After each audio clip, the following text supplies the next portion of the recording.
Hello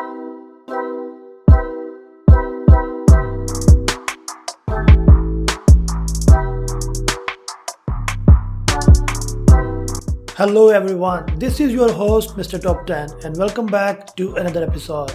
In this video we will talk about 10 things you might never knew about Saturday Night Live.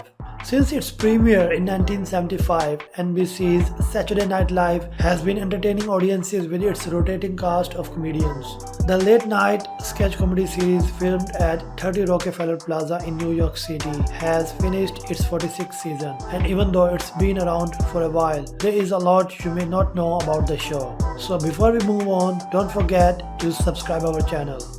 At number 10. The show began in part because Johnny Carson wanted more time off. Back in 1974, Johnny Carson hosted The Tonight Show and it was a huge moneymaker for NBC. At the time, the network aired reruns of the late night talk show on the weekends, but according to AV Club, Carson requested that NBC save his reruns for his vacation days instead. To fill that weekend slot, NBC's then director of weekend late night, Dick Ebersol, teamed up with up-and-coming TV writer and producer Lorne Michaels and created what is now SNL. At number 9. The show was originally called NBC Saturday Night when Michaels wanted to create Saturday Night Live. The name was already taken by the ABC show Saturday Night Live with Howard Cosell. Luckily, TV Guide called that show dead on arrival and it was cancelled in 1976. By 1977, NBC purchased the naming rights for the catchier show title. At number 8.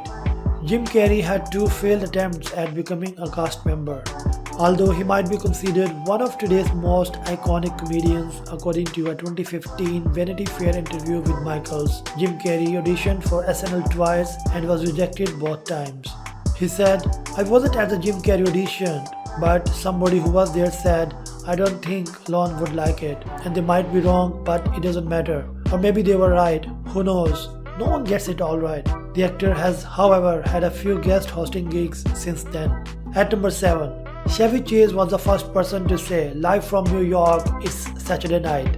Chevy Chase was the first person to utter what would become a very famous line. On October 11, 1975, a new TV show debuted with a sketch featuring an English tutor and his Eastern European immigrant student discussing badgers and wolverines before falling down dead for seemingly no reason. Then Chase, dressed as a stage manager, walked into frame, stared into the camera and declared, "Live from New York, it's Saturday night." At number 6. Darrell Hammond has said the show's opening line the most. Comedian Darrell Hammond holds a record for saying the intro line the most times. He said the famous cold open closer about 70 times around his 14 years on the show.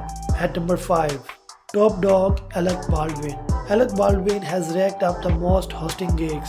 As of Feb 2017, he has done it a whopping 17 times according to NBC.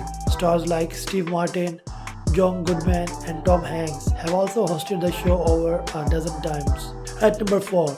Tina Fey making history. In 1999, Tina Fey became the first female head writer for SNL after starting with the show 2 years prior. She left her post a few years later to develop the hit NBC sitcom 30 Rock. At number 3. Kenan Thompson, younger than the show. Kenan Thompson was born on May 10, 1978, making him the first SNL cast member who was born after the show premiered.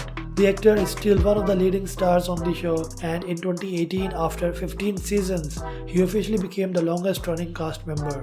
At number 2. There are dozens of sketches that don't air each week. The series writers prepare 40 to 50 sketches every week, but only 8 are used for each episode. At number 1. Aubrey Plaza was an intern for SNL in 2005. In 2005, actress Aubrey Plaza interned at SNL. 3 years later, she landed an audition for the show, but she didn't make the cut. The experience she had, however, did lead to her getting cast in the film Funny People and moving from New York to Los Angeles. She told The Guardian in 2012, "And I never left here. I was cast on Parks and Rec and Scott Pilgrim vs. the World, and it was all happening back to back. So I was thinking, after this I will go back. And then Parks just kept going, which is a good thing, but it was kind of abrupt." Thank you so much for watching the video. Last but not least, if you love our videos, please like, share, subscribe, and press the bell icon.